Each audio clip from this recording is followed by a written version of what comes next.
Because your eyes are not cameras, your ears are not microphones, your skin is not a direct sensor of reality.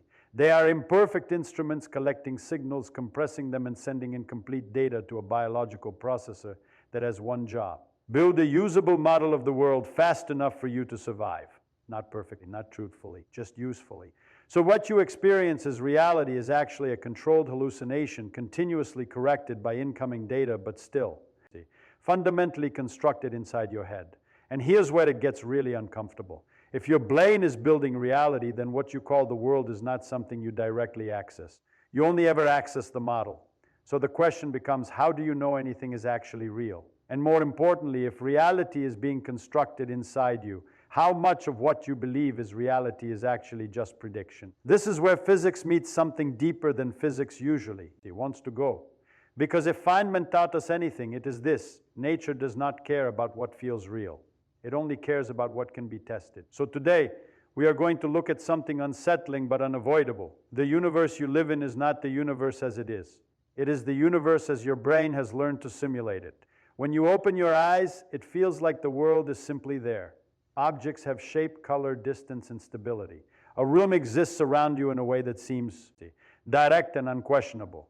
But from the perspective of neuroscience and physics, what your senses actually deliver is something far more limited and indirect than that feeling suggests. Your eyes do not capture reality in its full form.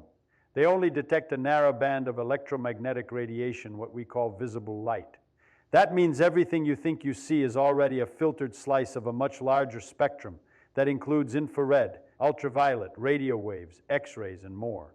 The universe outside your perception is constantly filled with information that you are completely blind to unless you use instruments to extend your senses. Even within visible light, your eyes are not recording a full picture like a camera in the way people imagine. Photoreceptors on your retina respond to light intensity and wavelength in a highly compressed form. They do not preserve every detail of what enters the eye. Instead, they convert patterns of photons into electrical signals, reducing a rich external field into a limited stream of neural data. From the very first step of perception, reality is being reduced. This reduction becomes even more extreme as signals travel deeper into the nervous system. The optic nerve carries only a fraction of the information that actually enters the eye. The brain does not receive raw visual data, it receives a heavily encoded summary. It then has to reconstruct meaning from that summary. This means the world you see is not directly delivered to you. It is reconstructed internally from partial clues. The same pattern applies to all your senses. Hearing is not the experience of sound waves themselves, but the interpretation of pressure variations in air converted into neural signals. Touch is not direct contact with solid matter, but the response of nerve endings to electromagnetic interactions between atoms. Even smell and taste are chemical interpretations of molecular signals. At every level, the raw physical reality is transformed into something symbolic before it reaches conscious awareness. What this implies is that your nervous system is not designed to reveal truth in a complete sense. It is designed to extract useful information for survival. Evolution does not prioritize accuracy, it prioritizes efficiency. If a simplified or even distorted representation of the world helps an organism react faster and survive longer, that representation will persist. So what you experience as seeing the world is actually the end, result of multiple layers of abstraction. External physics produces signals, sensory organs compress them, neural pathways encode them, and the brain interprets them into a coherent scene. Each layer removes detail and adds interpretation. This means that from the very beginning of perception, you are not in direct contact with reality itself. You are in contact with a translated version of it, shaped by biological constraints, evolutionary pressures, and neural processing limits. The world you. Experience is therefore not a window into existence, but a constructed interface built from fragments of information that your brain continuously organizes into something that feels complete and stable. Once you accept that your senses only deliver fragments of the outside world, the next question becomes even more interesting. What does your brain actually do with those fragments? The surprising answer from neuroscience is that your brain does not simply receive reality, it actively constructs it. It builds a working simulation, a model that is constantly updated, corrected, and refined using incoming sensory data. Think of it less like a camera and more like a prediction machine. At every moment, your brain is trying to guess what is happening outside of you before the sensory information fully arrives. It uses past experience, learned patterns, and internal assumptions to generate a best estimate of the external world. Then, when sensory signals arrive, they are not used to build reality from scratch. Instead, they are compared against this internal prediction. The difference between prediction and actual input is used as an error signal to adjust the model. This is why perception feels so smooth and immediate, even though the underlying processing is extremely complex. Your brain is not waiting for complete information to arrive before constructing a scene. It is continuously filling in gaps, smoothing inconsistencies, and resolving ambiguities in real time. Watch you. Experiences now is actually a continuously updated prediction that is always slightly ahead of the raw data. This predictive nature becomes even more obvious in situations where sensory input is incomplete or ambiguous. For example, when you see partially hidden objects, your brain still perceives them as whole. When you read distorted or noisy text, you can often still understand it. When you walk in a dark room, you do not experience fragments of uncertainty, you experience a stable environment. In all these cases, your brain is actively completing the missing information based on learned models of how the world usually behaves. The same mechanism applies to more complex experiences as well. Your sense of depth, motion, and even the continuity of time is not directly given by sensory organs. It is constructed. Your brain takes differences in visual input between two eyes, changes over time, and patterns of expectation, and converts them into a three-dimensional, continuous experience of space and movement. In reality, none of these dimensions are directly seen. They are inferred. This predictive system is extremely efficient, but it comes with a deep implication. If perception is based on prediction rather than direct observation, then what you call reality is always one step removed from what is actually out there. You are never experiencing the raw world. You are experiencing the brain's best current guess of the world. Even more importantly, this model is not. It is static. It changes over time. Every experience updates it. Every new piece of information slightly reshapes how future predictions are made. This means that reality, as you experience it, is not fixed. It is continuously reconstructed in response to new data, memory, and expectation. From this perspective, the brain is not a passive observer of the universe. It is an active interpreter, constantly compressing complexity into something usable. It builds a simplified, stable version of reality that allows you to navigate the world without being overwhelmed by raw physical detail. The cost of this efficiency is that what you perceive is never the full structure of reality itself, but a functional simulation designed to keep you oriented, responsive, and coherent within an environment far more complex than anything your conscious experience ever directly reveals. If your brain is constantly building a model of reality instead of directly showing it to you, then the most uncomfortable. The conclusion follows naturally. What you experience as reality is not a fixed external truth, but a controlled hallucination that is continuously corrected by feedback from the outside world. The word hallucination sounds extreme, but in neuroscience it simply refers to perception generated internally by the brain rather than directly copied from sensory input. In that sense, all perception is hallucination, but a very disciplined one. It is constrained by constant data coming from the senses. So instead of being random or detached from reality, it is tightly regulated. The brain generates a world, then checks it against incoming signals, and adjusts when errors appear. This process is happening all the time beneath conscious awareness. You are not consciously building your visual field, your sense of space, or your feeling of time. These are being generated automatically, moment by moment, through layers of neurocomputation. When the brain's predictions match sensory input closely enough, perception feels stable and real.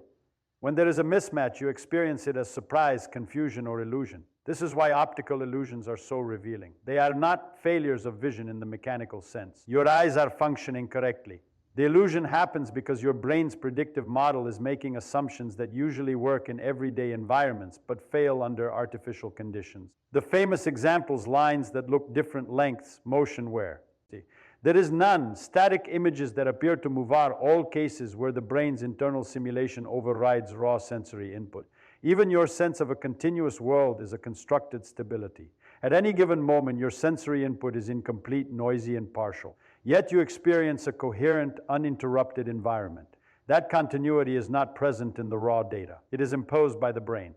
It stitches together fragments into a seamless experience, filling in gaps that you never consciously notice. Time itself is part of this construction. You do not perceive time directly. You perceive changes and orderings of events, and your brain organizes them into a flowing experience. The feeling of a continuous present moment is a model, not a direct measurement of physical time. In physics, time is a parameter in equations. In the brain, time is an interpreted sequence of states. So what you call the real world is actually a dynamic equilibrium between prediction and correction. The brain generates a simulation, the senses provide constraints, and perception emerges as the best fit model that keeps being updated. It is not a static picture, but an ongoing process of approximation. From this perspective, reality is not something you simply look at. It is something your brain constructs and maintains, moment by moment, using limited data from the outside world. The external universe provides the constraints, but the experience of that universe is internally generated. What you live inside is not raw existence itself, but a constantly refined interpretation that has evolved to be useful, stable, and fast enough to support survival in a world that is far too complex to perceive directly in its full physical detail. If perception is a continuously updated internal simulation, then the final question becomes unavoidable. What is the relationship between the world outside and the reality you experience inside your mind? At this point, the distinction between external universe and experienced universe starts to blur in a very uncomfortable way, because you never actually step outside your model to compare it directly with the thing it represents. Everything you know about the external world arrives through signals. Everything you experience is the brain's interpretation of those signals. There is no direct, unfiltered access point where raw reality is presented without transformation. Even when you think you are being objective, you are still operating inside a constructed framework built from past experience, sensory input, and predictive processing. This leads to a deep implication. The brain does not just represent reality, it defines the boundaries of what reality can feel like. Space, time, objects, motion, color, and even the sense of self are all products of neural organization. They are stable enough to function as a shared experience, but they are still generated internally. Different species with different sensory.